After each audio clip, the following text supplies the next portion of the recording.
এই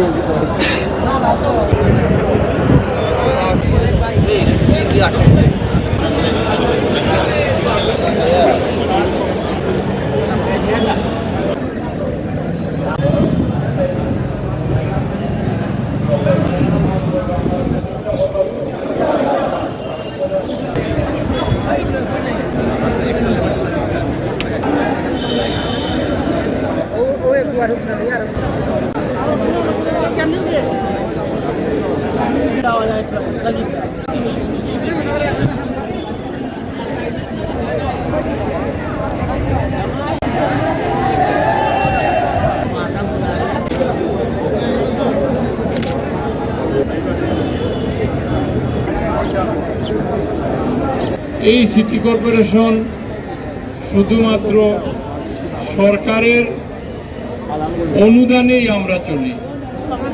এই অনুদানের টাকাগুলো যাতে আমরা যথাযথভাবে কাজে লাগিয়ে আমরা সুন্দর একটা সিটি করতে পারি।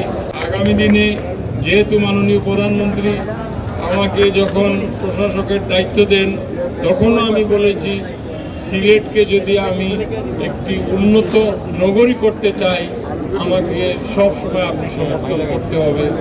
তিনিও আমাকে প্রতিশ্রুতি দিয়েছেন সমর্থন করবেন, সহযোগিতা করবেন। আমাদের নিজস্ব মন্ত্রণালয়, স্থানীয় সরকার মন্ত্রণালয়ের যিনি মন্ত্রী আছেন, প্রতিমন্ত্রী আছেন, বিশেষ করে আমাদের দলের মহাসচিব মির্জা ফখরুল ইসলাম আলমগীর, প্রতিমন্ত্রী শাহ আলম সহ যারাই আছেন সকলেই আমাকে পছন্দ করেন এবং সহযোগিতা করবেন। আপনারা আমাকে সহযোগিতা করবেন। একটু জোরে হাততালি দিই। আজকে প্রধানমন্ত্রী যে আমার এই পরিচ্ছন্নতা কর্মীদের 5,000 টাকা করে দিয়েছেন, এটাতে আমি অত্যন্ত খুশি।